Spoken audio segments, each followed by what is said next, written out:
Colleagues, please be seated. I know all of you are very excited about this special Finance Committee meeting. We have already got a quorum, and I declare the meeting to order. The scheduled end time for today's meeting is 4 p.m. If necessary, I will extend the meeting by up to 15 minutes. I would like to remind members that if any matter to be dealt with at today's meeting involves a direct or indirect financial interest of a member, the member should, in accordance with Rule 83A of the Rules of Procedure, disclose the nature of that interest before speaking on the matter. So you will have to disclose the nature of that interest before you speak. I would also like to draw your attention to Rule 84 of the Rules of Procedure, which concerns voting in cases where there is a direct financial interest. I need to declare an interest first. In relation to the item under discussion today, I declare that I'm the Deputy Chairman of the ESG Committee of the Sinopec Hong Kong Limited. Next, we will start our discussion of today's discussion item. This item seeks the committee's approval to create a new commitment of $1.8 billion to provide a time-limited diesel fuel subsidy supporting industries that use diesel as fuel in response to the impact of rising oil prices caused by the recent conflict in the Middle East. Members who wish to raise questions are invited to press the Request to Speak button. After completing the question and answer session, I will put the item to a vote. Members are requested to note the progress of the meeting and return to the conference room in time to participate in the voting. So please keep quiet. To answer members' questions, we have the following officials in attendance. They are Mr. Michael Wong, Acting Secretary for Financial Services and the Treasury, Mr. Che Chin-wan, Secretary for Environment and Ecology, Mr. Eddie Cheung, Permanent Secretary for Environment and Ecology, Mr. Lam Sai-hong, Permanent Secretary for Transport and Logistics, and also Ms.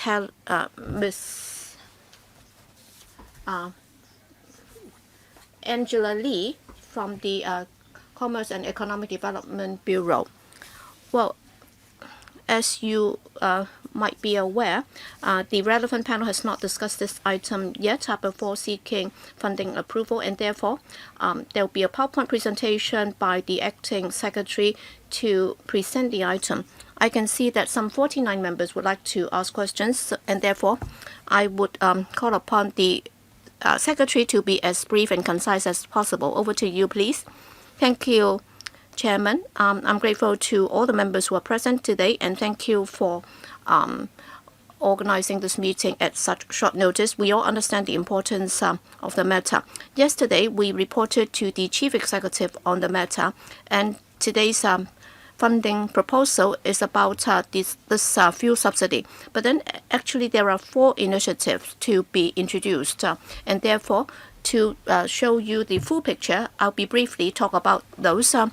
Well, we have reported to the Chief Executive about the latest situation with regard to energy supply and also the proposed measures to tackle the problem. First, we will ensure that energy supply is adequately safeguarded. Well, for the fuel oil products, there are 80% have to be imported, and therefore we will have to ensure that there will be steady and secure supply of such products compared to other Asian neighbors. They would also have to rely very heavily on Middle East oil products, and their anxieties are much higher than that in Hong Kong, because we do have the support from the central authorities.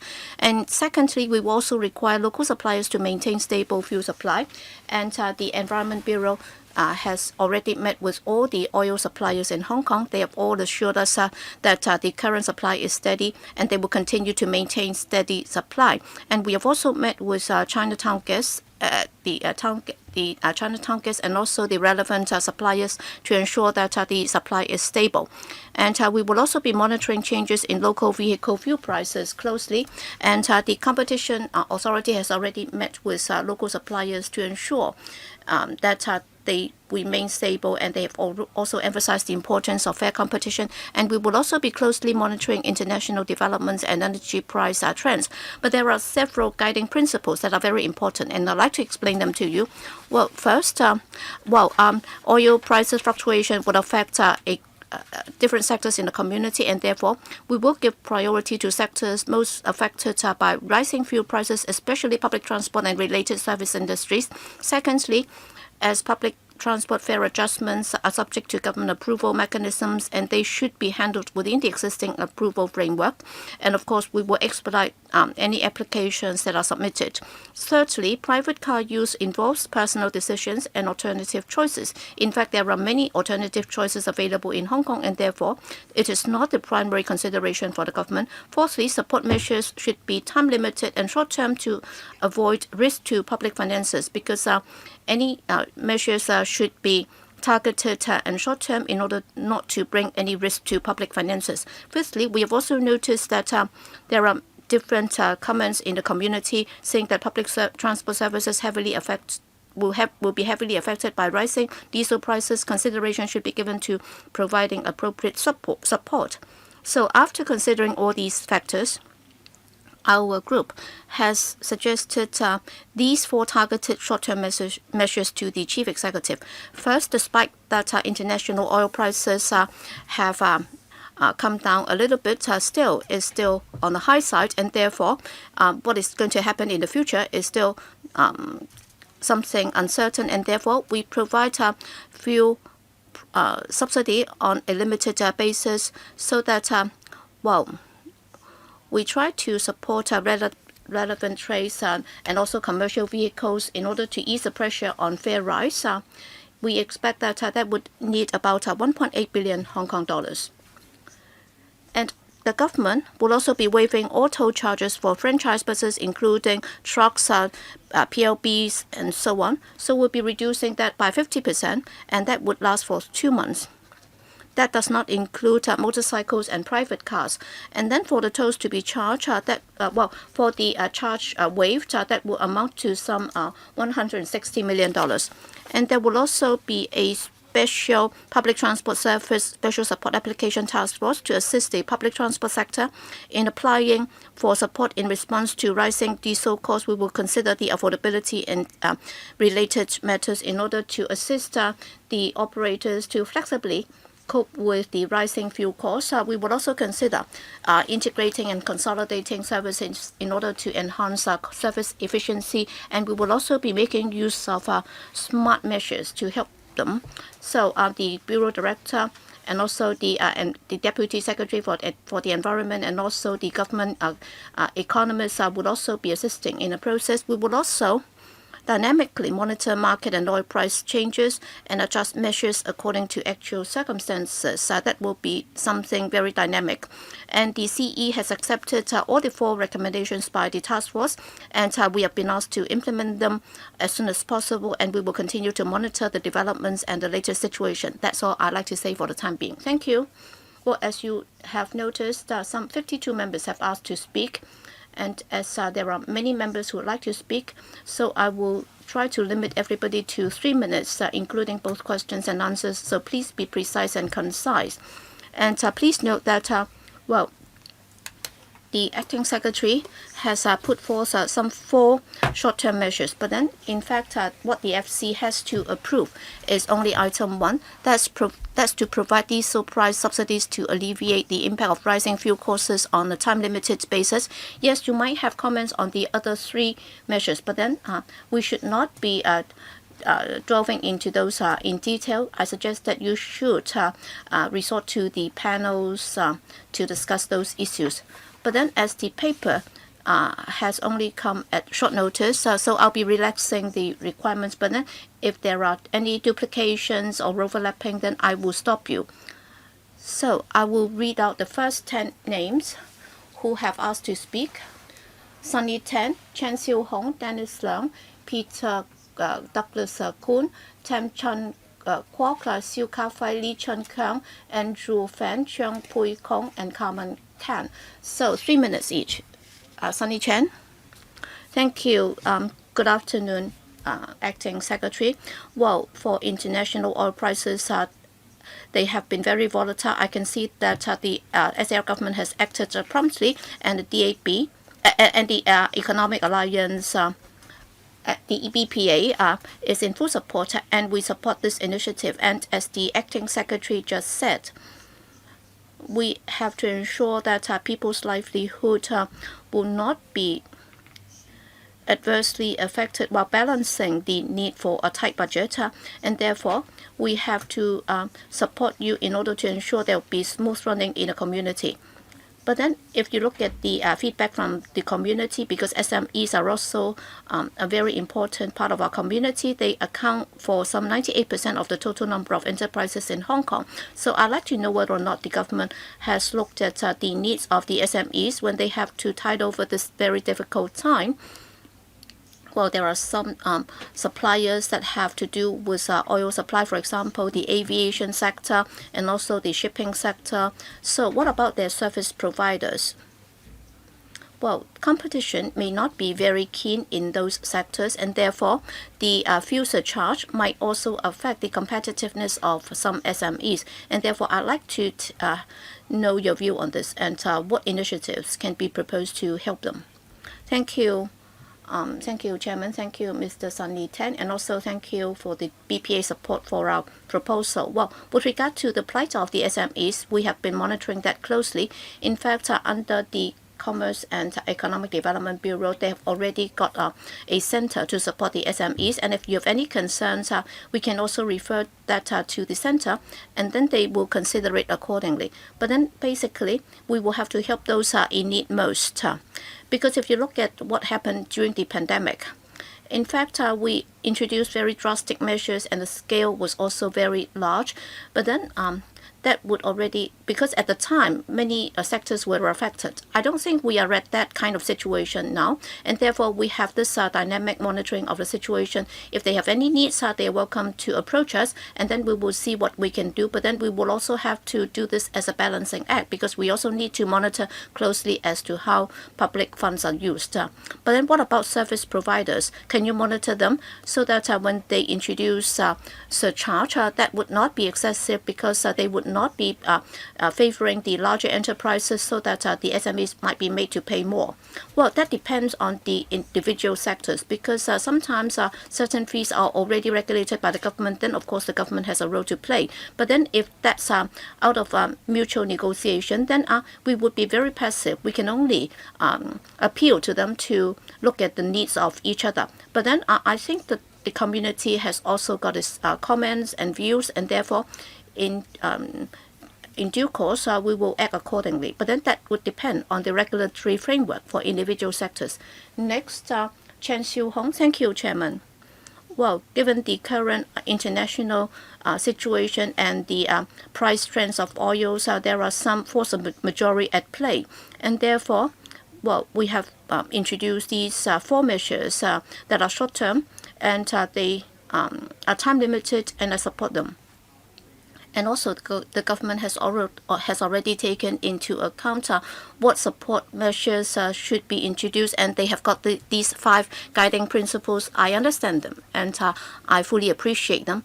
And para 6 of the paper, and also in the government's notice, you have also made it clear that is, as a matter of principle, you would be looking at sectors that would widely affect the public, in particular the public transport and service sectors, and therefore you're offering this diesel price subsidies. But then I noticed that the term that you use, that would not be limited to public transport service sectors.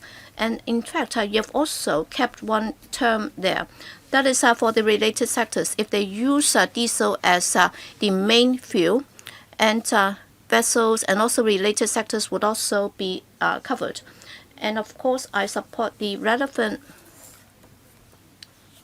proposal. That is, public transport sector should be supported. But what about the laundry sector?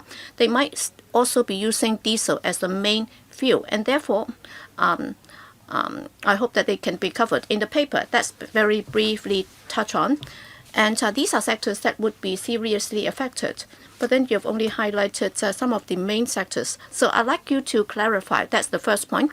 And also para 8, is about the $1.8 billion. You said that we need to approve funding for that. In fact, for $3 is just a reference price. So the cap would be $1.8 billion. In other words, depending on the future price increase and price situation, it could be adjusted to 250 or whatever is appropriate, because many suppliers would be looking at the $3 subsidy when they determine their prices, and also to make sure that public funds are used properly. Well, whether it's $3 or anything else, well, we don't want to actually benefit or have the money pocketed by the suppliers alone, whereas the public transport operators might not benefit at all. And therefore, to ensure that public money is properly used, how can you make sure that there will not be abuses? 答一條問題。Deputy CS, you have 30 seconds. Perhaps you should just answer one question. Thank you. I haven't seen you for quite some time already. Happy to see you again. Mr. Chen is correct. If we look back at the use of different fuels, for example, small laundry business, they use a lot of electricity, but smaller ones tend to use also diesel, so they would benefit from this subsidy.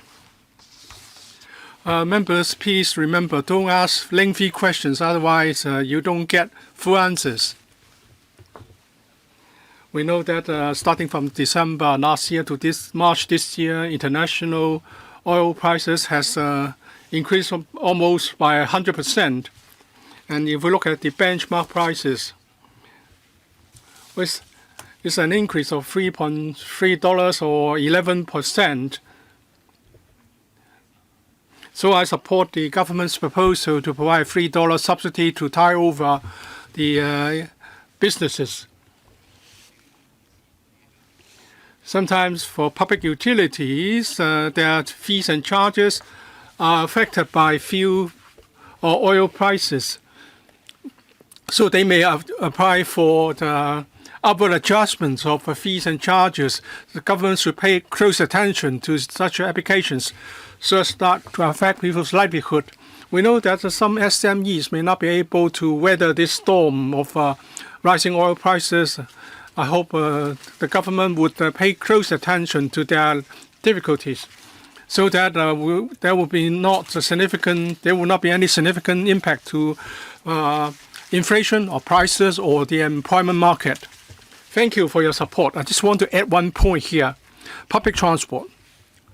We have a mechanism to ensure that if they apply for fare changes, what they would be looking to, then I hope the subsidy would offer a bit of help here. Reference Peter Douglas-Kuhn. I have a question about competition. So the subsidy is $3. It said that the money will not, the subsidy will not provide in such a way that the beneficiary would pocket the benefit directly. I would defer to Mr. Chair. Well, we are expanding public funds, so I hope we will make sure that the private businesses benefiting from the subsidy would pocket the difference. So we look at the oil prices that they have to pay when they import oil products. And I hope we will make sure that the rate of increase that they introduce would be in line with the changes in import prices. We are very sure that we can monitor the fluctuation of prices in such a way that they would not be able to pocket the difference. So are you going to make sure that they cannot wantonly increase the prices? Well, when their cost goes up, they will face a problem that they will need to adjust upwards the selling price. So we'll make sure that the rate of increase that they introduce is what is necessary. And we will take away the fact that there's a subsidy provided by the government in that calculation. Mr. Tam Chan Kok, I support a number of measures introduced by the government to support businesses. So now you want to provide $3 subsidy for 2 months to the public transport companies.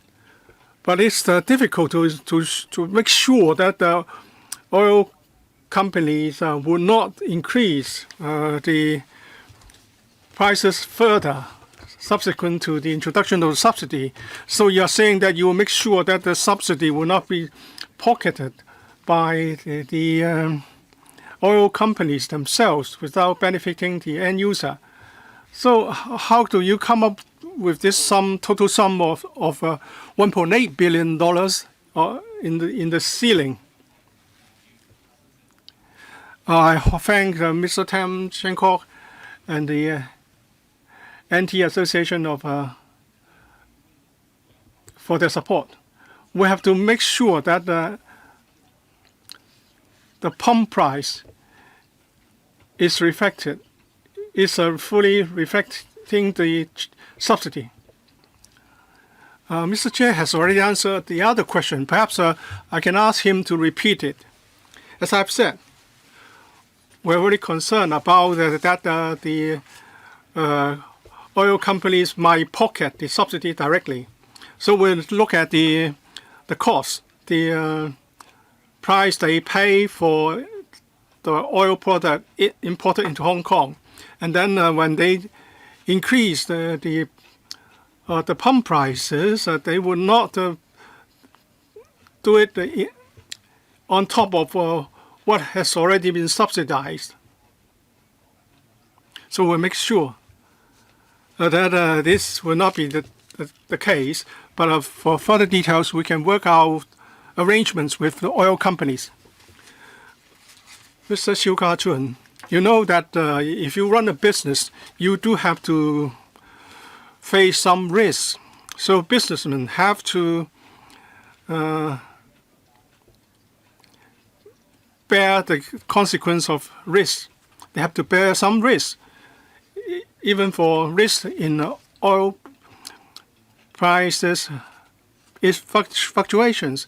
So the government wants to help the affected businesses to tie over the current difficulties, because I think this is going to help people in the transport sector. And so that's why I myself and the Liberal Party are supportive of this general direction of helping businesses and to ease their heavy burden. But there are still some concerns expressed by some businesses, such as the laundry business. If they use diesel in their fleet of delivery vehicles, well, they also use diesel in running their washing machines. It's been shown that they are shouldering an increase of more than $3. That is over and above the increase at the petrol filling stations. So I hope you can do more to help them. Well, that's why Mr. Chen asked a question as to whether the affected businesses would include the laundry shops. Well, you know you see some street front laundry shops that they use electricity, but for large-scale workshops, laundry workshops, they have their own oil tanks and they use diesel. I'll ask Mr. Chair to elaborate. Thank you for your comments and your support. In this regard, as you can see in the paper, apart from subsidizing commercial vehicles, we also cover relevant industries. So the starting point is to help industries using diesel vehicles, but changes in oil prices will affect a host of other industries. So ensure that all commercial and industrial businesses using diesel, apart from the tank gas, and the power companies, we would cover them in the subsidy scheme.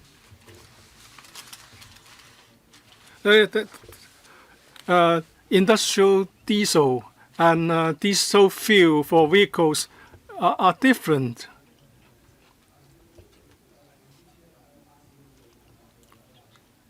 When a diesel vehicle goes to a station for diesel, they have different prices to pay. So are you talking about the discounted price, the actual pump price, or just the pump price? The $3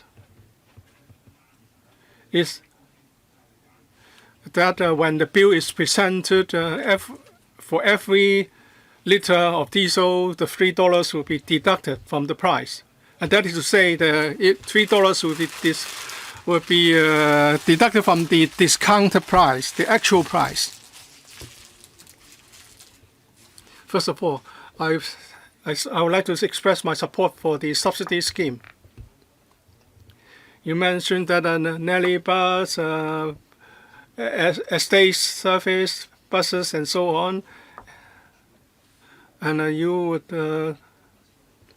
not just targeting particular type of vehicles. You are talking about industries using diesel vehicles for transport. So are you going to help these are the industries so as not to increase or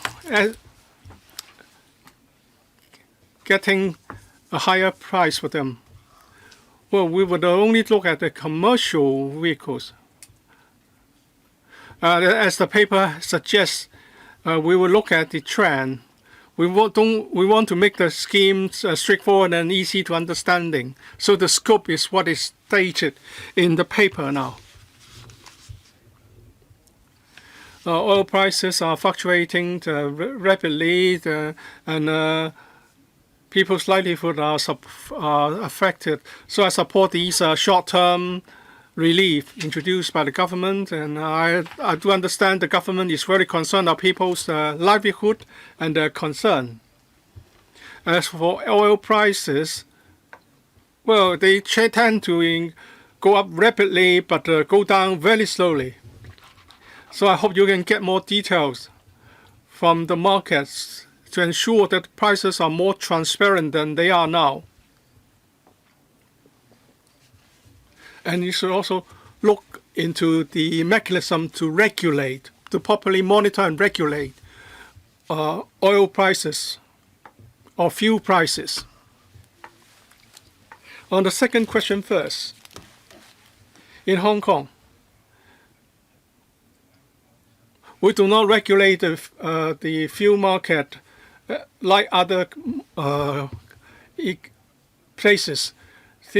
Our system is a market-based system, and with international oil prices fluctuating so rapidly, if we follow the practices of other places, our supply may be unduly affected. That's why we go for this subsidy scheme, $3 subsidy scheme, because we think this will be commensurate with Hong Kong's situation. But we would dynamically monitor the situation. Of course, we hope that with the coming peace talks, the oil prices may come down in the coming days. As for the observation that oil prices or fuel prices tend to go up rapidly but come down very slowly. Well, actually, the Competition Commission has looked into this to see whether there have been any collusion among the suppliers. A few days ago,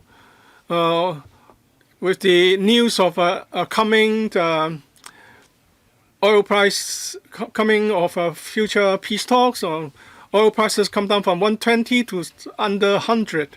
But people are saying that the pump prices are not coming down immediately.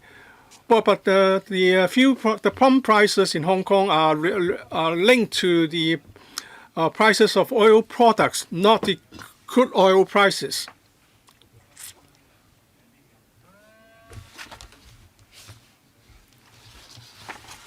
We have already got a list of the prices of international oil prices, fuel product prices, and pump prices for people's reference. Carmen Khan, thank you, Chairman. Chairman, when we discuss this issue, well, we have to know our situation. I believe that our fuel supply, with the support of the central authorities, is something that we don't need to worry. But then, given the fact that there are limited supplies, and therefore we will have to ensure that public services will not be affected. And therefore, I can see that in the paper, you emphasize the fact that you will only be supporting those who have been most hard hit and where public services might be affected, and therefore the subsidy will apply. But then when you look at the paper as to what we need for the $1.8 billion new commitment, that would be time limited. That would be a time limited fuel subsidy, and that would be used to support sectors that would use diesel as the main fuel. And therefore, those that are most seriously affected would be the public transport sector. But then when we give out the subsidy, it will apply to sectors that will be seriously affected by diesel prices, and therefore, so I'll leave it to the government to decide whether or not public services will be affected, and you will also strike a balance as to how public funds should be used while maintaining stability of oil prices. I do not see any representative from the Competition Commission today, but then apparently there are 5 main fuel suppliers in Hong Kong, and if you look at the prices, the retail price is about 30.94 with separate discounts. They are all lawful, given today's regulatory framework. So can the Bureau or the Competition Commission answer a question as to how you can maintain stability of oil prices? Yes, well, the subsidy would be $3 per liter, but what about asking them to lower prices further? And therefore, we will have to monitor the situation closely. The acting secretary might not be able to answer both questions, so please answer the first one. Yes, thank you. Well, if you need to purchase diesel, then you will be benefiting from the $3 subsidy. So there is no need for any further scrutiny or vetting by the government. What about the Competition Commission? So I'll defer to the CEDB. Yes, Ms. Lee. Yes, the Competition Commission is also very concerned about the price setting mechanism of the oil operators, and we have also met with them, and we are asking them for details in setting prices, but then we have conducted studies in the past. Individual operators would also offer different types of discount, and we do not see any signs of anti-competition behavior in this sector. But then we will closely monitor the situation, and then after analyzing the latest situation, if there are any anti-competition acts, they will take action accordingly. Next, Mr. Robert Lee. Yes, we're going to offer this time-limited diesel subsidy involving a new commitment of $1.8 billion. I support that. I think it's a timely measure to cope with the rising oil prices and their impact on different sectors.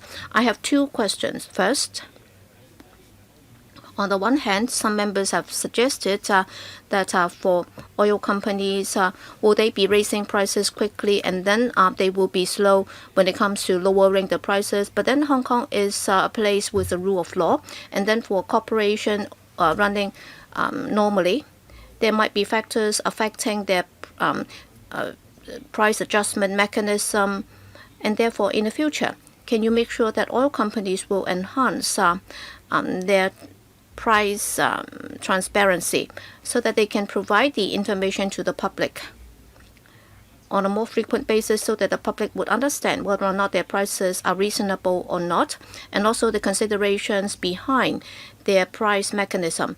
So can that be done in order to enhance their price transparency? Secondly, well, given the limited public resources, so in the actual operation, how can we avoid abuses? So the money will only go to those in genuine need. So can we ensure that? Who is to answer? Yes, Bureau Secretary. Yes, thank you, Mr. Lee, for your support. Let me answer the second question first. Our current practice is the reason why we have chosen this approach. That is, we are going to offer this diesel subsidy, and for those sectors using more diesel, then they will be getting more, and then for those that are using less, they will get less. So that would expeditiously ensure that those who are most hard hit will benefit first. If we were to look into which sectors have been affected most seriously, and then they will be given the subsidy selectively, then the situation will be too complicated, and therefore the current approach will be most direct and simple. So the subsidy will be given to those in need, and that's the most direct approach.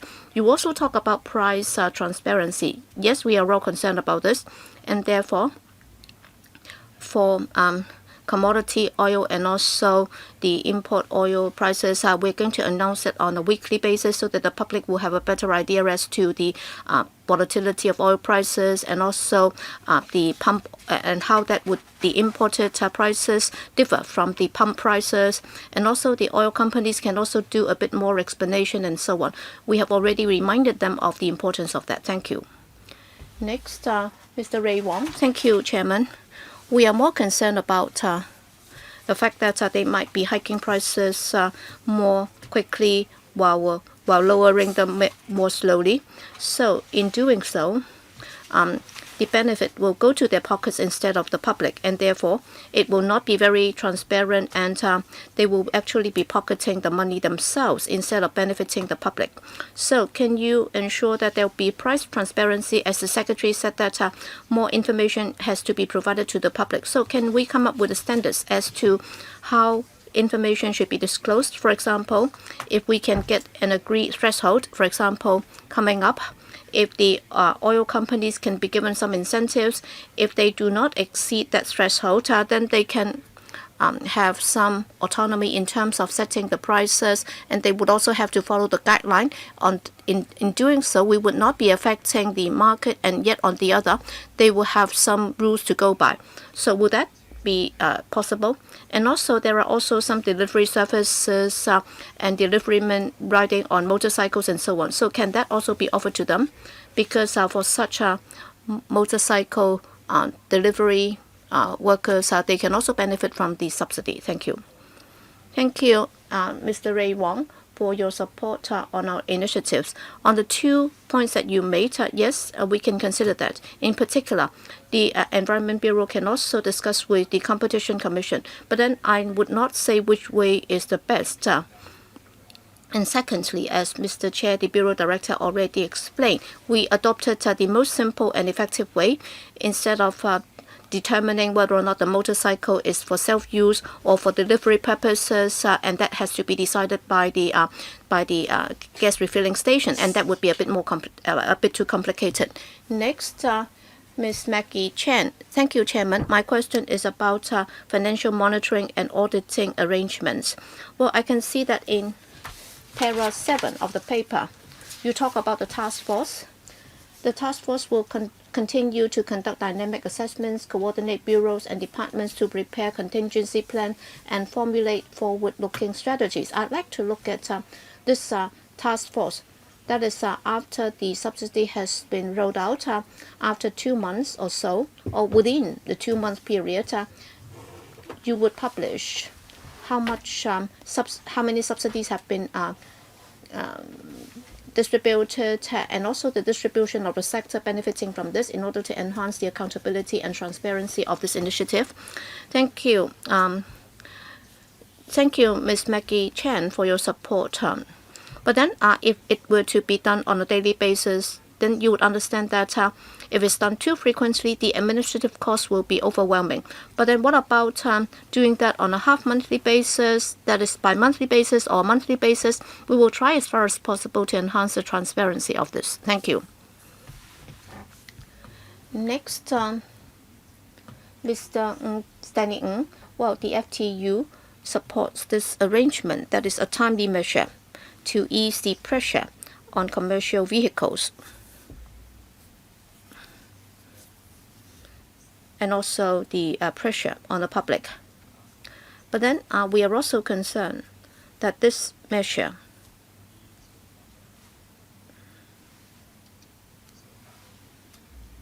might result in certain operators abusing the practice, because you're only subsidizing diesel but not other fuels. So some sectors using petrol would also be affected by the price volatility. So in making the decision, has the government looked into this? Or have you talked to oil suppliers? Why is it that you have singled out diesel? And why is it that diesel prices have gone up so drastically? We don't want to see oil suppliers to take advantage of the war to profit. We don't want to see that in trying to relieve the public from rising oil prices, the government might actually be benefiting the operators. Chairman, I thank the FTU and Mr. Ng for their support for our initiatives. Well, for petrol, mostly that's used by private car operators or car owners. So indeed, for public transport, that account for 90% of the trips made by the public these days, and therefore that's the reason why we have not resorted to relieving the pressure on petrol or petrol users. Mr. Chair, well, why is it that diesel prices have gone up more drastically than petrol? That's because diesel is the fuel used by the commercial sector, but then petrol is mostly used by private cars. And then during an oil crisis, many people, because of the rising oil prices, they would resort to public transport instead of driving their own cars. And therefore, petrol demand, when compared to diesel demand, the latter would be a lot bigger. And therefore, price hikes internationally have been more substantial than petrol prices. And therefore, we have singled out diesel for this subsidy. Yes, you're concerned about operators profiting from this measure. Well, as far as the sector is concerned, we are not giving them actual money. We are actually giving them the subsidy as per the amount of diesel that they use, and therefore that would be linked to the diesel that they use. So there is no question of them benefiting from that by just getting the subsidy without using the diesel. Next, Mr. Bill Tang. Yes, the 4 measures introduced by the government to cope with rising oil prices have been very prompt, and I would recognize that, and I'm grateful for that. On the 2nd of April, I met with the Laundry Association or Coalition, and they expressed great anxieties, and they have come up with this proposals, and I'm grateful for you to come back to us so quickly. But then the laundry sector should be benefiting from this, even though that has not been mentioned in the paper. It's not about my suit, whether or not I can take it to the laundry shop for laundry, but then it's about hospitals. Well, when they try to sanitize the laundry, the bed sheets and so on. Previously it used to cost them $5 for industrial diesel, and now that has come up. That has gone up by more than 3 times. It is now reaching $17 or more, and therefore you will have to monitor this closely. Secondly, as Stanley Ng just mentioned, the impression that we have is that when there is hard demand for certain commodities, and then when the supply is limited, then the prices would go up very drastically. In fact, on the 10th of April, well, in fact, for petrol, that has gone up by some 70 cents, but then for commercial vehicles, diesel, that has gone up by more than that. So the less the supply, the higher the prices would go up. So we are concerned about this. And of course, you have given us a different explanation. But then when I do not have any alternative to choose from, then I would be subject, so I would be actually at their mercy. Thank you for your support, Mr. Chang, and for your organization of the consultations and meetings. We have got limited time, so let's get the urgent task completed first. That's the thinking. As explained by Mr. Chair, we know how and why oil prices are adjusted now. I support the government's proposed arrangement. I know that during the pandemic, the government has also done something to help the businesses. According to some of our union members, they need to spend $30,000–$40,000 a month on fuel every month. I would like to know how do you come to this estimated total of subsidy, $1.8 billion. What if oil prices continue to rise? Would you adjust the subsidy to, say, $4 and $5 a liter? As for the sharing of the burden arising from price increases, are you going to ask the businesses to show us 40%, 50%, or 60% of the difference? On the question of the total estimated cost, we look at the historical data. We have fixed the subsidy level at $3. That's fixed. If necessary, if there is a need to further adjust the subsidy level, we'll come back. This is not something we lightly decided. As the government's press release indicates, public transport sector will be most affected by the oil prices increase. The cost would go up by fuel prices, according to MOPS from Singapore. The cost component of fuel for the public transport companies will go up from 12 to 14% to 20 to 30%. So I support the subsidy, but this will only be for short term. And the public transport sector will certainly have to shoulder some of the costs. And so would the administration handle applications for fare increase arising from oil price increases so as to make sure that public transport sector is sustained in Hong Kong and support the development of other businesses?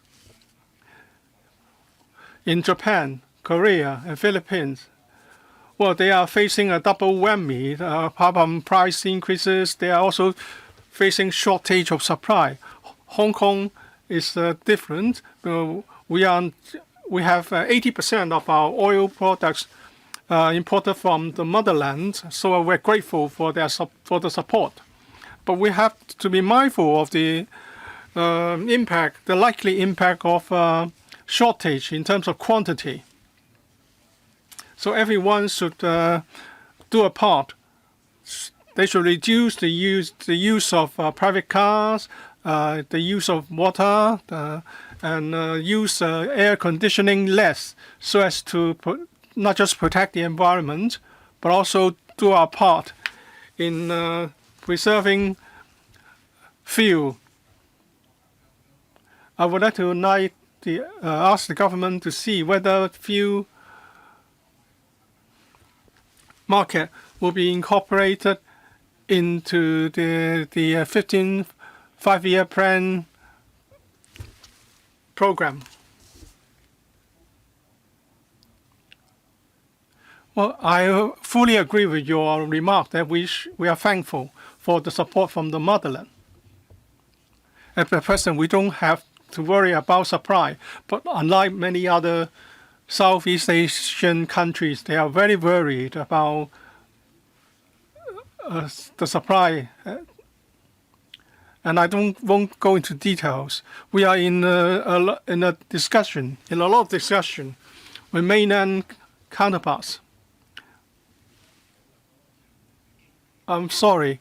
Maybe I can ask Mr. Yao to supplement a bit. Well, maybe not here because it's already a bit of a digression here. Captain Lothier Lam, I support the funding application for the purpose of the subsidy. As someone from the transport sector, I am grateful for the very helpful comments from other members here. So the subsidy is $3 per liter.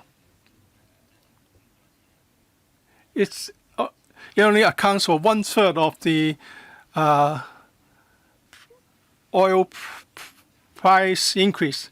Well, it's just a bucket in the ocean from the perspective of transport operators. Because diesel prices has increased by even bigger margin for the shipping fuel. We know that fuel prices in Hong Kong are based on the prices of oil products, not crude oil.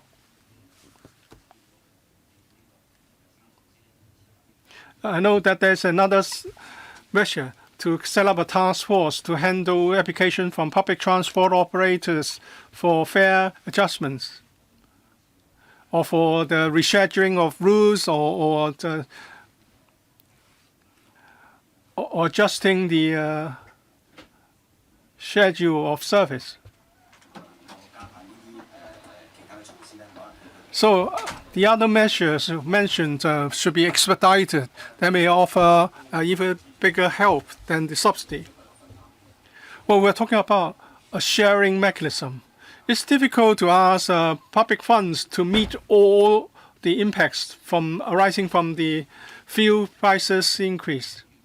We have set up a task force, and if necessary, we'll take further action depending on the needs. As for the special treatment offered by the task force, well, that's the very purpose of the task force. We will proceed as quickly as we can. Mr. Lam Wai Chuen, Mr. Jonathan Stewart Lamport.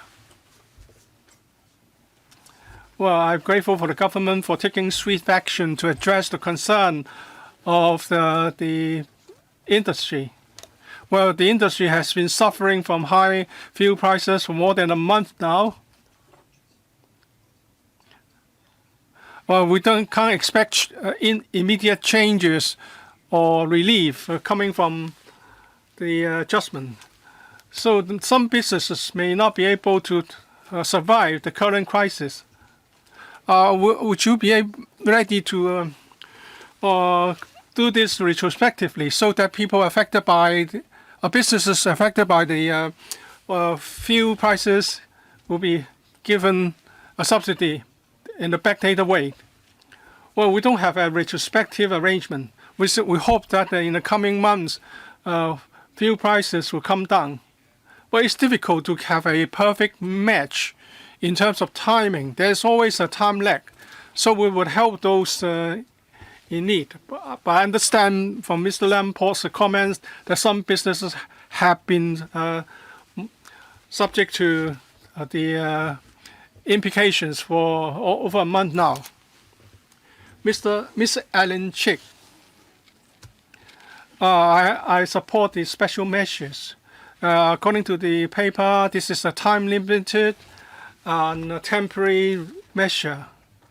If after two months 1 or 2 months, the prices are still at a very high level. Would you extend the scheme? Would that be extended automatically?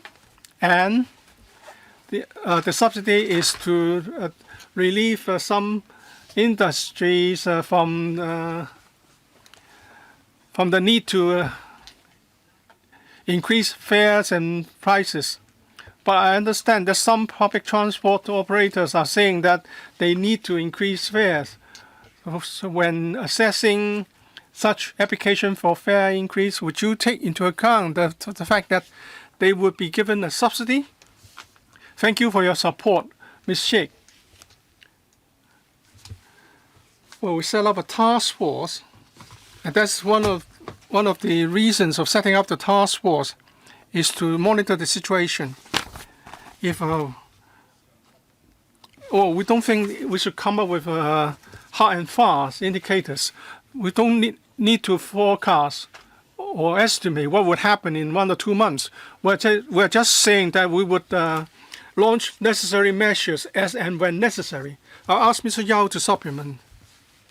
Thank you for your question, Ms. Sheikh. We are concerned about the quality and fares of public transport operators. We have been keeping close liaison with public transport operators and also monitor the rise in operating costs on their part, arising from the increase in international oil prices. The communication will be maintained, and now that we are going to introduce a diesel price subsidy. If they submit fare increase applications, we would adhere to the established mechanism. We'll come back to this council and also involve the Transport Advisory Committee to see if their applications for fare adjustment can be accepted or approved. Mr. Eric Yim, if the war lingers on and beyond the 2 months window, the government will come back. But what if the war ends very soon, sooner than the 2-month period? Are you going to offer the subsidy up to the full extent of the 2 months? The subsidy is provided to support public transport operators to provide sufficient level of service. If public transport operators, let's say ferry operators for outlying islands, if they think that the $3 subsidy is insufficient to maintain the current service level, and they may want to reduce the frequency of their ferry trips, would you say that they would not be entitled to the subsidy if they reduce the service frequency? Thank you for your questions. Mr. Yim, maybe I haven't made myself clear. Let me repeat. The subsidy will be provided for 2 months. They have already been suffering from the price increase for more than a month now. It's difficult to a perfectly matched timetable. So now we have decided to do this for 2 months, and then we'll see where we should go. If they have to reorganize their service arising from the provision of subsidy and arising from the fuel price increases, well, we have to set up a task force to entertain such requests for adjustments to their service. Well, I support the government's idea to set up a task force to speedily handle relevant applications. I have a question about school buses. It's because parents and school sponsoring bodies have been telling us that because of the price fluctuations, that parents may have to do more for their children to use the school buses to go to school. It's not a complicated issue. Not all schools offer school bus service, and not all students have to use a school bus to go to school. So I would like to know whether the subsidy that will be provided in such a way that there's no need for school bus operators to increase the fares, and ultimately the parents will not have to pay more. Or we have only got a limited number of operators. Or is it the case that the subsidy is just it's too little in quantity? We're talking about something not very urgent, because school bus operators will not increase fares in the middle of the year. It will only be decided during the summer vacation, and then the new fares will take effect in the coming September. So are you going to follow up the case of school buses in particular? Acting Secretary, thank you for your question. In fact, sharing the burden is something that will have to be considered very carefully, because public funds are not unlimited. I'll defer to my colleague to answer. Well, in fact, this initiative, whether it's about the diesel subsidy or the tunnel toll waiver, well, that would also help all commercial vehicles to cope with the pressure of rising fuel prices. But then for Transport Department approved services, we will take a look to see if there are adjustment proposals that can be considered. Well, we have set up this task force, and the task force can also look at how we can help ease the pressure on these service providers. Yes, Mr. Adrian Ho, thank you for this prompt initiative, because the New People's Party is very grateful for that. So I have a couple of questions. One is the first is my comment, because just now we have noticed that for fuel companies, they are actually introducing some fleet cards and also mobile apps that would offer different discounts to users. So you will have to monitor the situation closely to see whether or not they are offering discounts that would be less favorable than before, in order to profit from this subsidy. And also, can you explain further about this subsidy mechanism? So are you assuming that if the applicant is a public service provider, then if they can submit an application, then they'll be able to get the $3 subsidy when they consume diesel? And secondly, with regard to the administrative cost for this initiative, how much will be needed? Thank you, New People's Party, for your support. Well, we will monitor how the policy is implemented. Well, for the rest, I'll defer to the Environment Secretary. Yes, thank you.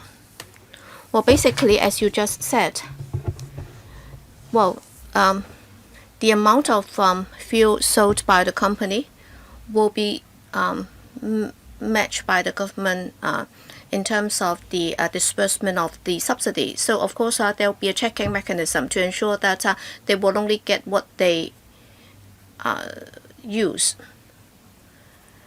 And therefore, we do not expect to have any administrative costs incurred as a result of that. Yes, Christine Fong. Well, this is a special situation, and the government is offering this special subsidy. It shows that the government is a caring government, and therefore that should be supported. But then in the paper, as we have also seen, we are concerned about the administrative costs because, we are concerned that within the $3 subsidy, will there be a withdrawal mechanism? Because you said that it's time limited, it will be confined to 2 months. But then, what if the war ends? There is no reason why we should not stop it if the war ends. And then, on this occasion, you've also made reference to oil prices. So will you be reviewing oil prices on a regular basis because you spent $1.8 billion on this occasion. And what if they increase prices more quickly and then lower the prices more slowly? So what are you going to do to enhance price transparency? Thank you, Ms. Fong, for your support for our policy. Well, let me first talk about the policy because the situation is very volatile. As you can see, every day we can see new developments, and therefore if the government's policy is that, let's say, Brent crude oil today is at this price and therefore we will do this or that, then that would be very uncertain. As you know, actually the sectors have been suffering for a while already, and we want to make sure that, we are sure that you understand that we cannot possibly act on a daily basis, and therefore we will have to do this in a longer term. Mr. Chair, yes, thank you for your concern as to how we regulate oil prices. In fact, as I said earlier, well, different places have different practices. In Hong Kong, we have a market-oriented approach, and therefore the sectors have autonomies in setting their prices. We'd like to promote competition. In the past, as you might be aware, we only had 4 oil companies, and now we have changed the policy. We have opened the market, and therefore 2 more oil companies are available. And through market competition, we can ensure that their prices would be reasonable. That's the reason why we say that we would be monitoring these oil companies to see how they operate, to ensure that there will be fair competition and they would not be colluding in setting prices. And then the Competition Commission would also be monitoring closely to ensure that there will be competition in the market, to make sure that in setting oil prices, they will be set fairly and reasonably. I'd like to remind members that we have spent an hour, and some 25 members have already asked questions, and still there are many in the queue. But then, as I've said, we will have to put it to a vote by 4:15, and if we were to allow more members to ask, you will have to be more brief and concise. Yes, Mr. Webster Ng, I'd like to declare I'm a member of the Competition Commission. Well, the paper is provided at short notice. So I'd like to ask the Environment and Ecology Bureau, because you've also provided the 7-day price fluctuation or moving average. So I have 2 questions for you. Well, we are using public money, and therefore there would be pressure on the public finances. And therefore, my question is, when it comes to this price subsidy, would it affect the operation of the bus operators and also the oil companies? Because, for ferries and buses, they are public transport, and I think this is a special measure to cope with a special situation. I can understand it, but then we are looking at a subsidy. So will this subsidy be able to fully cover the part that they will be affected, or is it just partial? But then what if it exceeds what they need? Then that would not be appropriate. Secondly, on this very special circumstance, can we ask the audit department to look at the situation during this special period of time to ensure that the subsidy will be used in the right places? Thank you, Mr. Webster Ng, for your policy support and also for your questions. Well, let me briefly talk about this. I think it's a question of sharing of costs. Of course, the bus operators will be buying fuel. If you look at diesel prices, there has been an increase by some $5. So our subsidy will go in some way to ease the pressure. What if we don't offer that subsidy? Well, they might be reducing the service frequency, and there would be some impact. And then you also refer to the audit department, whether or not the director of audit can conduct an audit. Well, it's independent, and therefore the director can always decide whether or not he's going to conduct an audit on this.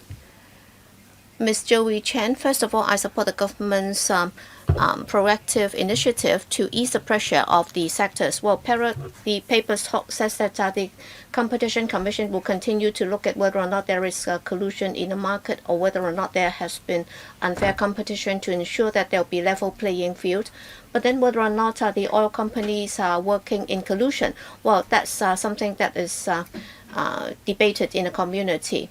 And the Competition Commission has also conducted different studies. I understand that some universities have actually used the data from the Consumer Council, and then we can see that most of the time different brands and different refilling stations have their prices exactly identical, and they also change their prices on the same day. And therefore, for this particular task force, well, will you be expanding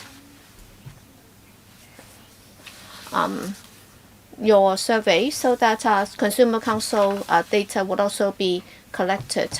And I'd also like to look at this subsidy from the public's perspective. Yes, the benevolent expectation is that you would be providing relief to the sectors, and then operators will not be laying off staff, but then they would be reducing service and they would also be laying off staff. That's my suspicion. I understand that, there are some resident coach bus services which have already seen a cut in the frequency. So that's Park Island. And oil prices would account for some 30% of the operating costs. Just yesterday, I also talked to the residents groups and also the district councillor, but then they did not promise that after getting the subsidy, their service will not be further affected. So we have the transport department here. So can we work together to follow up on this? But then on this particular issue, what measures can the government introduce to make sure that public transport service and also our workers' livelihood will not be affected? Well, for collusion on prices, we have already answered that. Can you answer the second question? How can you ensure that service and workers' interests will not be affected? Well, thank you for your support. With regard to public transport service in particular, well, the promise made by the sector is exactly on this. Well, they will also have to consider this. And of course, we will also have to monitor this closely, because we cannot just take away market factors. So I'm grateful to Ms. Chen for your reminder.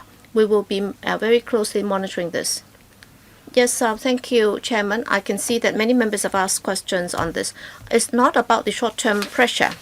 We can see that in the Middle East, over a dozen oil refineries have been attacked and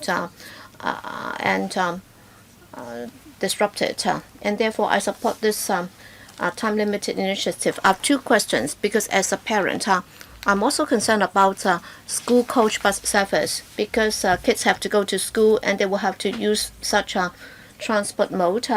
And then the capital chain will mean that we will have to pay on a monthly basis to banks. And then banks would also have to do this on a fiduciary basis, and therefore every month you will have to pay me this, and then there will be credit lines offered by the banks, and then by a certain time the banks will say that your credit line will be lower because you have not been operating efficiently. So I'm concerned about this, because all of a sudden you may be talking about tens of thousands of people who are commuting on a daily basis, and they can be affected. And also, for such fare adjustment mechanism, bus operators do not adopt a similar fare adjustment mechanism like the MTRCL. And then you have this task force set up, and just now you said that on this particular issue we have a special task force targeting this. And then there is a quick point that I like to make, because I used to study in Australia. When the weather is dry, then you don't actually wash your car at home because it's very costly. And therefore, I'm concerned that this might happen when oil prices go up. You will have to publicize this, and everybody will have to pool their transport. I think that would also be good for conserving our energy. Yes, thank you. Let me answer your first question first. In fact, this very morning, I talked to the Monetary Authority. They had special initiative to support the SMEs, and recently they also talked to the banks. Yes, this is a difficult time, and therefore, to the SMEs, the banks will also have to continue to support SMEs. So they have made that pledge, and therefore, if you can see that SMEs are actually having difficulties, they can approach the HKMA so that their cases can be taken up accordingly. With regard to the task force, yes, the task force will be looking at different areas, and we'll be monitoring the situation closely. For energy conservation measures, we will have to beef it up. Yes, we will consider. But then, thanks to the central authorities, in terms of fuel supply, to this very moment, is still normal and stable. 主席。 Ms. Michelle Tang, thank you. The government has reacted very quickly in offering a subsidy to commercial vehicles and vessels using diesel as fuel. High fuel prices will also have an impact on the engineering sector because the cost of transporting raw materials and running construction machines will be higher. And also for different materials would see price increases, such as those based on plastic materials, and all these price hikes will pass on to other citizens. So the government should consider providing a suitable subsidy to the engineering and construction sector. We know that over the years, oil prices or fuel prices just go up and never come down. It seems that they would come up with. Well, are you going to introduce additional measures to make sure that the subsidy will benefit the right parties? For example, can you put a cap on the profit levels of oil companies? It seems that while we may monitor the fuel prices, there's nothing we can do about them. Would the government come up with suitable measures to monitor the situation? I think the questions are rather repetitive now, so please be succinct. Mr. Wong?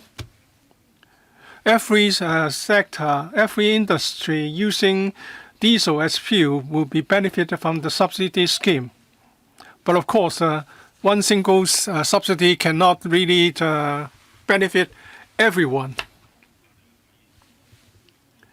Well, this is a reflection of the notion that the government reacts quickly to people's concern. As a representative of the trade union, I'm grateful for the support to the transport sector. But I'm concerned whether the transport sector will really be benefited, given that you are going to expand $1.8 billion in total. The Deputy Financial Secretary is very sure that the oil companies may not just pocket the subsidy, but I'm not as assured. According to the competition ordinance, and you cannot really discover any pricing collusions among oil companies, then that's very difficult for you to monitor and do something. Well, when you have higher import prices and they need to increase the pump prices, what can you do? There's nothing you can do. And even if they tell you that they want to maximize their profits, there's nothing you can do. They offer discount through different schemes to different parties. Well, it's really not transparent. They offer different discounts to different parties. How can you deal with schemes such as discounts offered to consumers if they just take away the discount by the same amount? We are not going to put a cap on fuel prices. Because, as I've said, we have a market economy here. If during an energy crisis we do something like this, it's not really a good idea. So how can we make sure that they will not increase the fuel prices excessively? Because they increase fuel prices because of the increase in the prices of imported oil products. We know by how much the imported prices have gone up.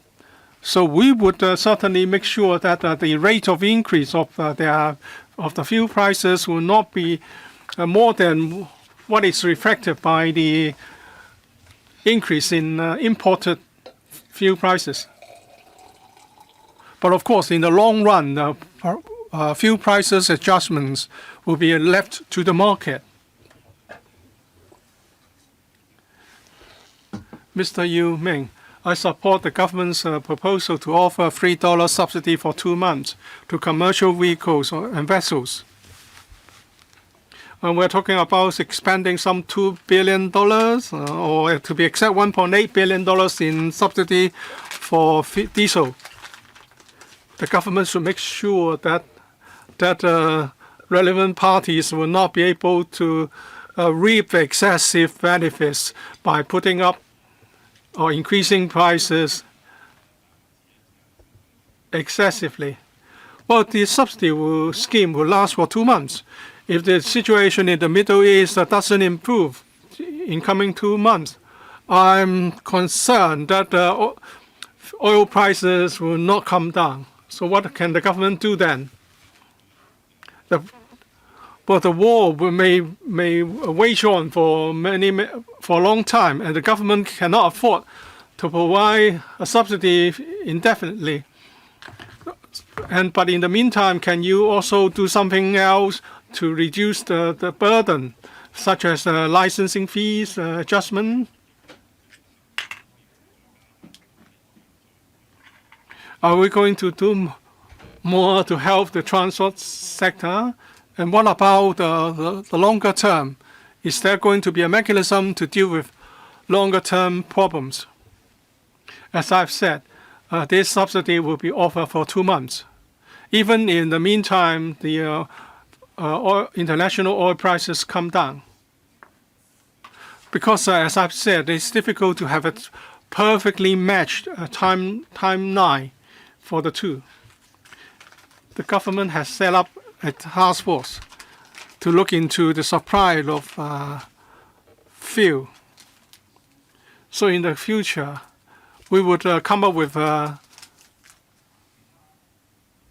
informed decisions.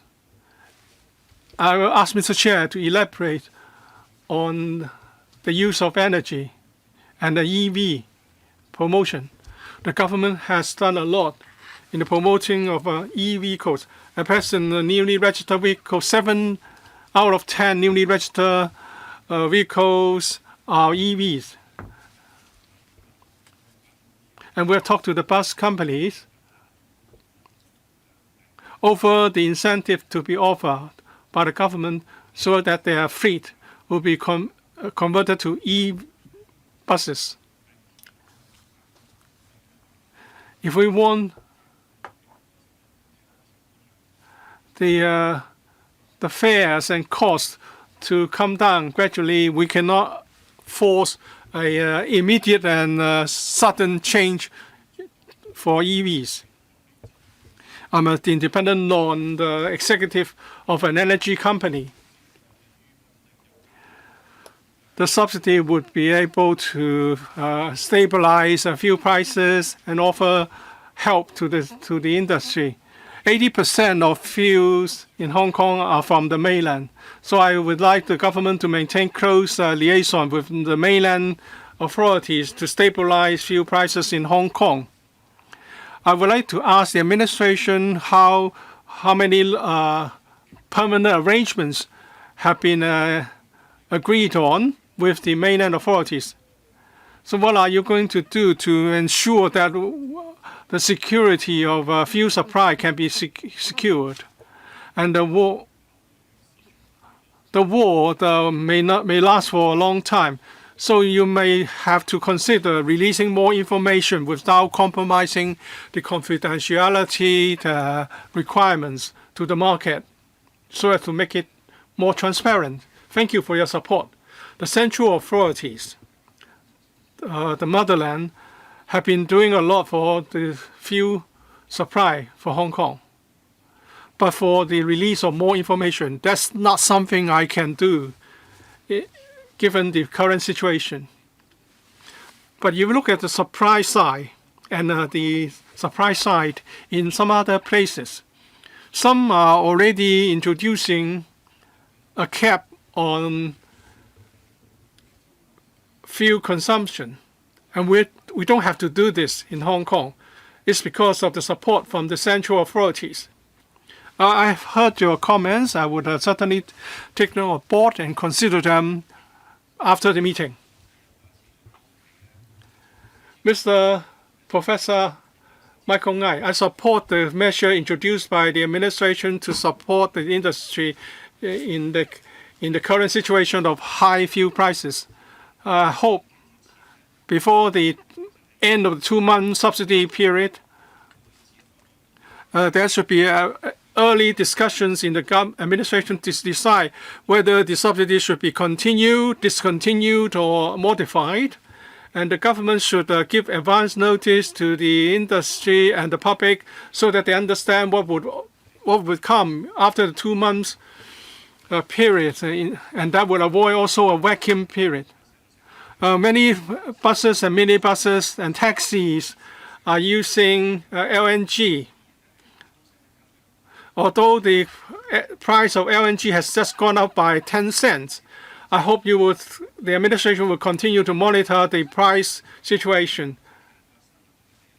And also, would you introduce measures to control the market share of LNG for the taxi industry?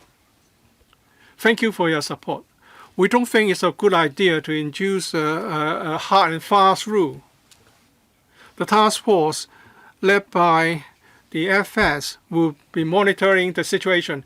And you say that on a certain day or before a certain day we'll still do a certain thing. I don't think that's the best approach for the moment. But we will monitor the situation closely, including other fuels, LNG, etc. Yes, so far LNG price is stable, but if there are future changes, we'll take appropriate measures. Dr. Hui Simon Lee. Earlier, I submitted some suggestions to the government on short-term, long-term, medium-term, long-term measures to cope with fuel price fluctuations, and also that would include adjustment to the tunnel tolls, etc., to ensure the public transport for the public will be maintained. This time, the subsidized will be pegged at $1.8 billion or $3 per liter.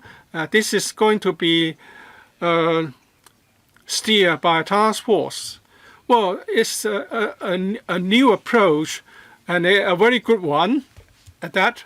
Would you turn this into a long-term mechanism so that in the future we can speedily respond to uncertainties or unstable oil prices in the international market, and not just oil prices, but also major commodities and their fluctuations internationally? Long-term mechanism? Deputy FS? Well, the task force is a high-level task force. It's led by FS himself, and the task force will report to the CE. And depending on the needs, the task force will be there for however long it takes. We don't have a sunset day for the task force. But of course, we cannot come up with inter-bureau task forces or similar mechanisms forever and ever. We will look at the needs and take action accordingly. Professor Priscilla Leung, I must praise the government for coming up with this task force on the supply of fuel so quickly.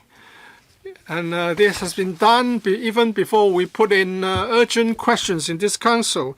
This is a timely response.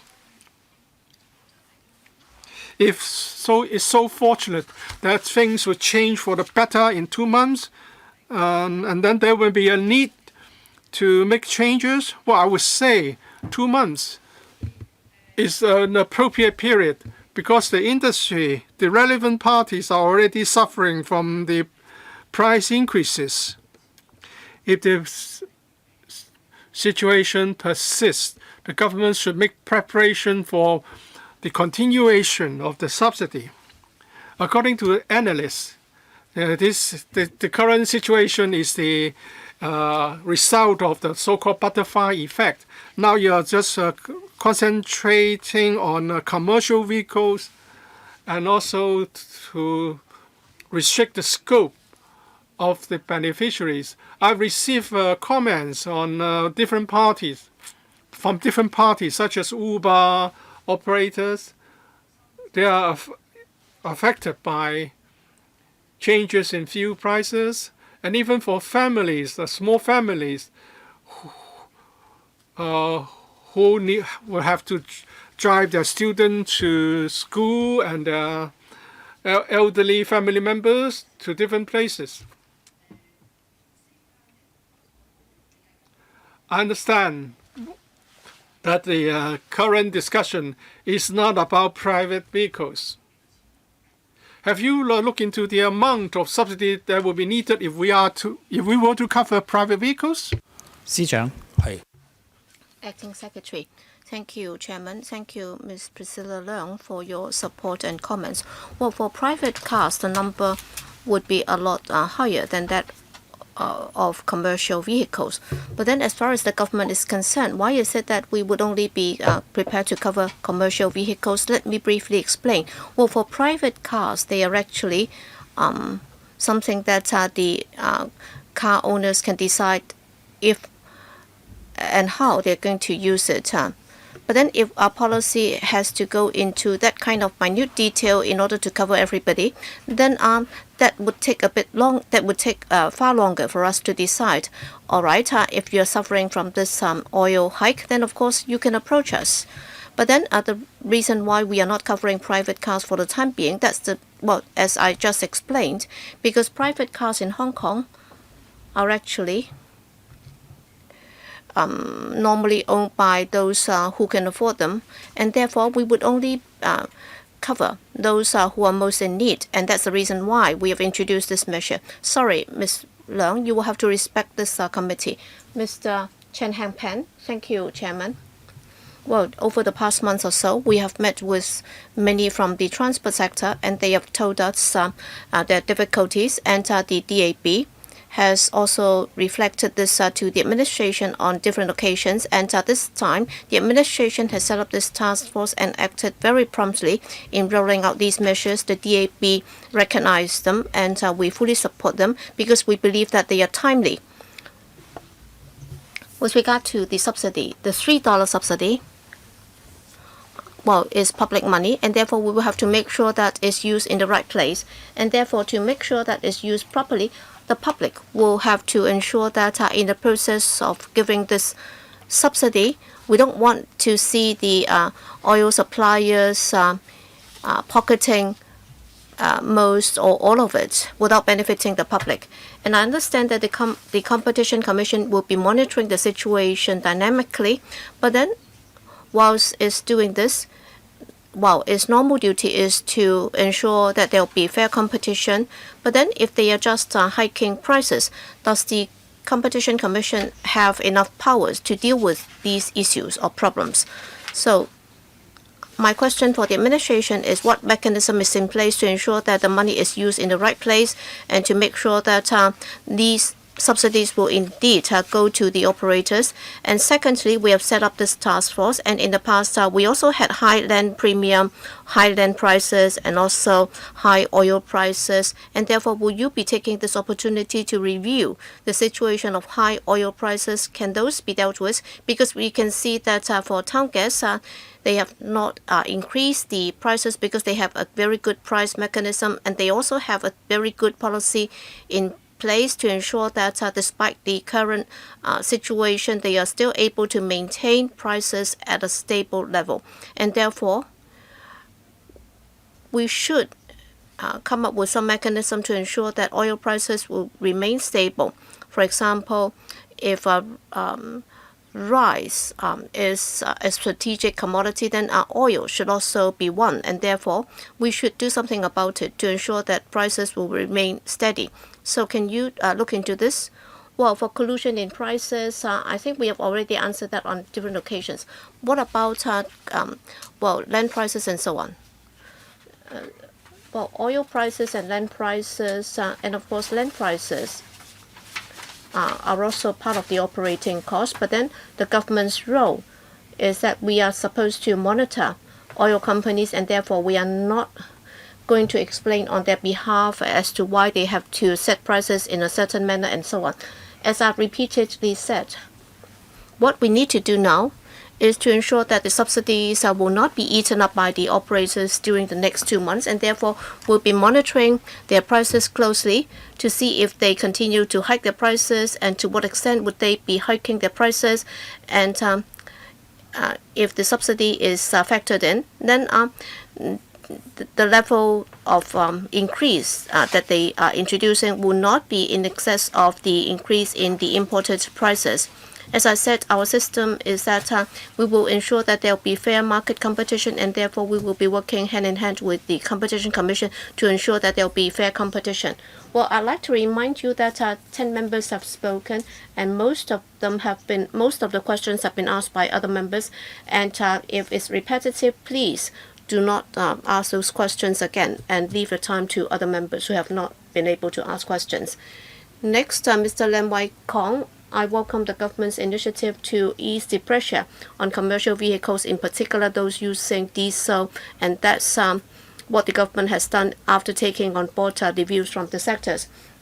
Well, for the self-employed who are driving, the pressure on them is tremendous. So my question is, with regard to those using diesel, our understanding is that processing diesel would be somewhat cheaper than that for petrol. But then for diesel prices in the past, well, they used to be cheaper than petrol, but then after the war started, actually they have gone up to such an extent that they are now comparable to petrol prices. But then for commercial vehicles, they have no alternative but to use diesel. So for processing diesel, have you got any regulatory mechanism to monitor how they are priced? And also for the $1.8 billion, will they be used in the right place? Will they actually benefit our drivers? Well, actually, what the government has done is that other than introducing the diesel subsidy, you're also waiving tunnel tolls by 50%. And in fact, for commercial vehicles, the price or the cost, the licensing fee range between $1,000 to $8,000. And so would you consider introducing a licensing fee waiver in order to ease the pressure so that commercial vehicles operators can have an easier time? And also, right now for commercial vehicles using LNG, right now there is no subsidy whatsoever. But what if prices go up? Then for taxis and PLBs, can they also get the same or similar subsidies? Well, it's again repetitive.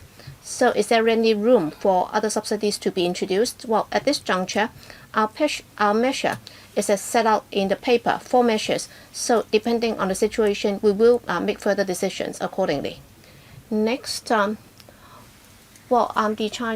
China Merchant Association or China Merchant and INET for the China Merchant Association.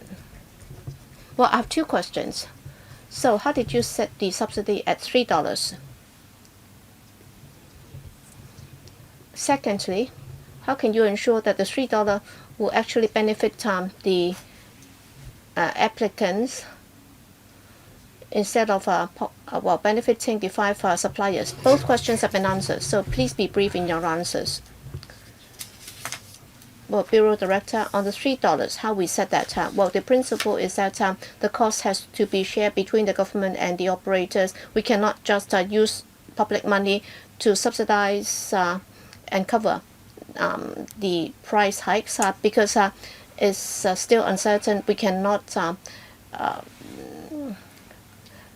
preempt any future hikes. We are just helping them to tide over the difficult time. As the acting secretary has said repeatedly, we will be dynamically monitoring the situation to see if other measures are warranted. What about administrative costs? There is no administrative cost at all. So all the $3 will be rebated to the users. Yes, Mr. Chong Ho Fong. Well, Mr. Stephen Ho. Well, the government has come up with this initiative so promptly, and definitely not all sectors will be able to benefit from this. I hope that the government will continue to review the situation so that you can come up with a more comprehensive policy. And monitoring oil prices has been something that the government has been doing, because we don't want to see a situation whereby they will hike prices promptly and lower the prices very slowly. Well, since the outbreak of the war in the Middle East, on 9th of March, I already wrote to you and I asked whether or not fuel tax can be lowered, and now you are introducing this measure. I think this is an alternative, and I think that has gone in some way to ease the pressure, and I would be prepared to support you. And then about the details of implementation, according to Mr. Chair, well, you'll be talking to the oil companies, but then I hope that the SL government will pay attention to this. What about the oil barges at sea? So how are you going to monitor the prices? Because after the oil companies have sold the oil to the oil barges, because most of that would be for public use instead of for private use, and if the $3 is given to the oil barge, there is no need for them to reduce oil prices to the fishermen. So this has been in place for a long time. And then for oil barges at sea, in fact, it's a monopoly, because Mr. Jiang has been a Tuen Mun district councillor, and therefore you should understand that. And therefore you're talking about these oil barges who are second-hand sellers of oil. You will have to monitor their operation as well to ensure that the end user will be able to benefit. Thank you, Mr. Ho, for your reminder. Well, as I said, basically the buyer will be able to see from his bill, and then there will be $3 reduced from the final bill. And then as to the intermediaries, we will make sure that they will receive the message properly. Thank you for your reminder. Yes, because you're only going to implement it by the end of April. Can you come back to update us on the latest situation? Secretary, can you come back to update us? Well, it depends. Mr. Ho, if you're specifically concerned about the fishermen, then we will notify you separately. We may not be coming back to the FC, because I expect you to support us, because there are many ways that we can communicate with you. It doesn't have to be at a meeting. Yes. Well, Mr. Chong Ho Fong, we support this because many members have spoken about their concern that oil companies might be pocketing this. Well, if you do not tell us, then how can we approve this funding proposal? Because if we just casually approve it, then people will criticize us for not working hard enough. Okay, even if you don't have any clear explanation, can you give us any, if you have any fallback proposal? Yes, many members have said that this is a timely measure, but then I think this is localized. And then some may not benefit from this. So this is really treating the symptoms rather than the illness. So who is behind all these? Who has to be held responsible for this very chaotic situation? Yes, there is this conflict in the Middle East. At its height, oil prices rose to $140 per barrel. So we are talking about $140 and now it's only about $100. So for industrial diesel is now as high as 17.50 per liter. Why is that the case? And also for industrial diesel, you don't get it at oil or gas refilling stations because it has nothing to do with rentals, and it's also tax-free, and therefore it has nothing to do with tax revenue. So who has to take the blame? And we all know who is behind this.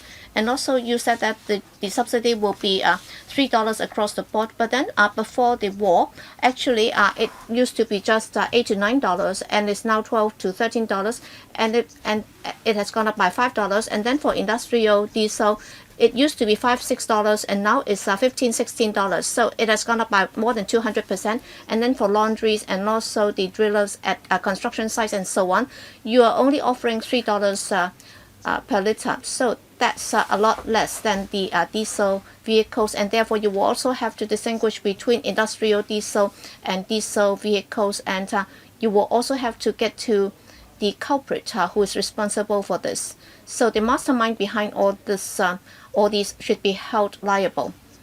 And then if you look at the price hike, I think this is very awkward and absurd. So have you investigated into this? Oil companies might give you some account breakdowns and so on, but then if they do not disclose all the details, how can we monitor the situation?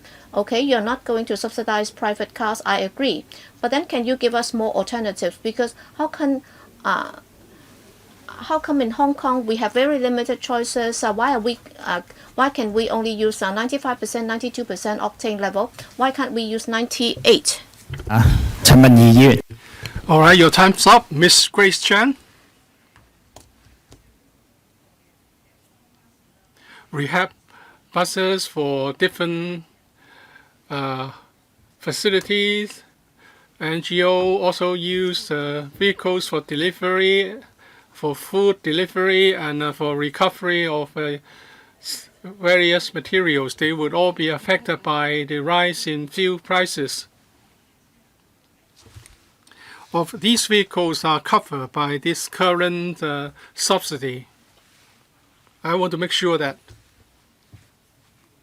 as long as the vehicles are using diesel as fuel, as long as they run on fuel, they will be benefited. Mr. Chan Pok Chi. Well, the administration earlier introduced the fishing moratorium loan scheme, and this time a subsidy is going to be provided for commercial vehicles and vessels. Well, we support this. Instead of $800, it's $2,000 to $2,500 per ton now. We have received many inquiries, and I have told them that the meeting is yet to convene. Many fishermen are quite concerned about this scheme. Members are concerned about the monitoring. Like Mr. Stephen Ho has said, the government should monitor the operation of oil barges. At present, the fishermen will only be told of the price to pay when they approach the oil barges. As I've said in answering Mr. Ho's question, we monitor the situation. We'll take follow-up action to ensure that the subsidy is appropriately accounted for. Mr. Chen Yong, well, this is a timely relief measure, and I support it. I'm concerned about paragraph 12 in the paper, and that is you would maintain close liaison with the central authorities to make sure that fuel supply or energy supply remains stable. Well, actually, at the MPC session, one and two members of the DAB have raised similar issues. We have to keep in mind the longer-term risk, and parties concerned should work together so that there is a mechanism adopted by the central authorities to cater for Hong Kong market. For example, suitable quotas be provided. Because in terms of energy market, new energy as well as traditional energy, the mainland is rather stable. So we will have to make sure that we have a stable supply so that the subsidy offered by the government will not be pocketed by different suppliers. I hope the government can consider these suggestions. Deputy FS, thank you for your support. Mr. Chen, the central authorities have been very supportive. We are very grateful, and that's why we are given assurances about supply. I don't want to comment on further on relevant policies. All I can say is that we have constant communication channels with the central authorities. Mr. Alan Chen, the CE and the FS has make very speedy decisions on this, and I support it. Yesterday, I talked to people in the non-franchise bus sectors, and also Mr. Lam, Mr. Chen were also there. They have some worries, and that is to say, if the subsidy is provided to the oil company, they wonder whether they would be benefited, because there were precedents.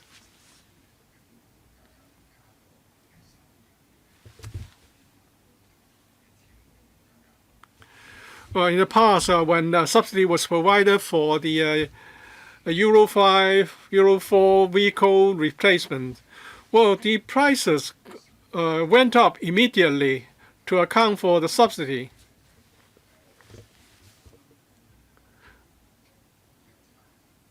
As we said, the increase is now up to $5 per liter. We're grateful that in an unprecedented move, the government is responding to the cause of the industry. But are we going to see a repeat of the past? The industry, the operators would like to see the subsidy provided to them direct, although that would mean that they can only receive the subsidy at a later stage. Thank you, Mr. Chan, for your questions and comments. Many members have expressed concern as to whether the subsidy would really benefit the intended parties. As Mr. Chair said, we'll make sure that the subsidy would help help the intended beneficiaries, the users. And if we do this directly with the users, it would mean taking more time, and it would mean incurring administrative costs. Mr. Chair has explained a number of times already how we can make sure that the subsidy will benefit the users. I don't want to repeat questions answered. I support the proposed measure, the subsidy, because it's the result of taking on board suggestions from various parties and concerned industries. We are concerned that the oil companies may try to pocket the subsidy. Although they might not be able to increase pump prices, they may reduce the discount offered. So I hope you would talk to the chambers of commerce, trade unions, and operators direct to see that the subsidy can really be reflected in the fuel costs that they bear. You talk about dynamic monitoring. I hope in the future other commercial vehicles can be benefited as well. I hope all commercial vehicles will benefit from the subsidy scheme in the future. Mr. Wong's questions have been asked and answered already, so please be succinct. Well, I have nothing to add from what I have already said. We'll monitor the situation. Mr. Chris Yip, I support the government's proposal. I hope it would certainly help the relevant operators. So this is a time-limited subsidy for diesel. But some operators are using other fuels. For example, taxis and passenger vehicles. They use petrol. I understand this is outside the scope of the present scheme. But are you going to come up with other measures to help these operators? Thank you, Mr. Yip, for your support. Simply put, at this stage, we cannot be as thorough as you would like. We want to do it quickly. For other vehicles, the task force will look at the situation for them, and if necessary, we would introduce necessary measures. The present proposal is a simple and straightforward one. If we want to be as thorough as possible in coverage, that would take more time. So we think the present scheme is effective and speedy response. I will extend the meeting by 15 minutes. I will put the item to the vote at around 4:10. Ms. Judy Chan, I'm grateful for the government for providing this timely assistance. I'm concerned about point number 3, and that is private vehicles, because they have the right to decide whether to use private vehicles, and they have alternatives. So that's why they are not covered. If some private vehicles can show to you that they have no alternatives and they have to use their private vehicles, can they apply for the subsidy? Would you allow them to apply for coverage under the scheme? As the Deputy FS has said, you have no indicators. You would do it definitely for the coming 2 months. Are we going to see a second stage after that?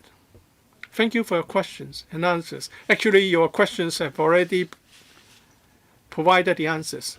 The task force, led by the FS, accountable to the CE, will monitor the situation and do things necessary. As for private vehicles, in answering Mr. Chris Yip's question, I said that if we want to do things quickly, we cannot be as thorough as possible. Because if we were to do this, administrative costs would be very high. So we'll do appropriate things in the future as appropriate. But we want to carry out this scheme quickly. Ms. Jeannie Mann, after providing the subsidy, can you make sure that the public transport operators will not increase their fares in the meantime so as not to increase the burden on the traveling public? Well, it depends on the situation.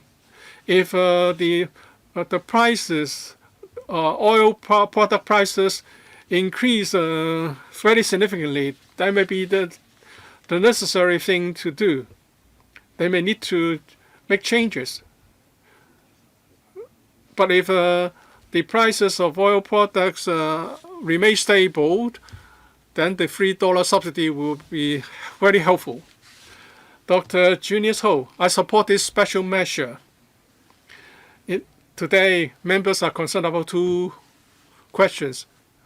Number 1, would the subsidy benefit the users? You have repeatedly said that will be done. You will monitor the situation.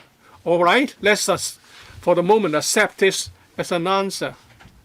Are there collusions on oil prices? You don't have any evidence. Are you going to regulate fuel prices? No, we have a free market.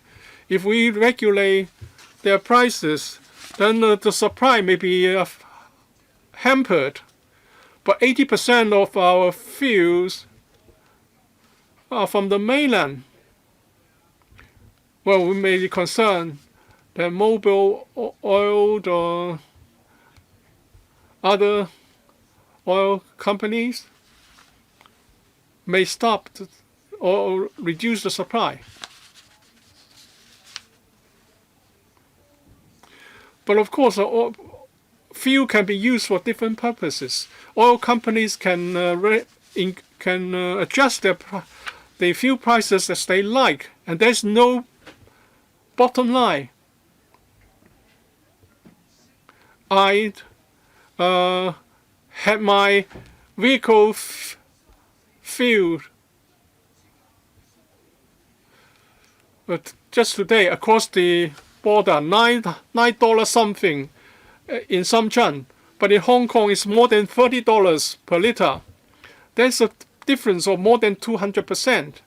You're not going to regulate fuel prices, and you are saying that the Competition Commission will monitor the market. So why don't you ask this council to help to regulate the prices? I'm not against the subsidy, but if you allow prices to go up indefinitely, then the problem will not go away.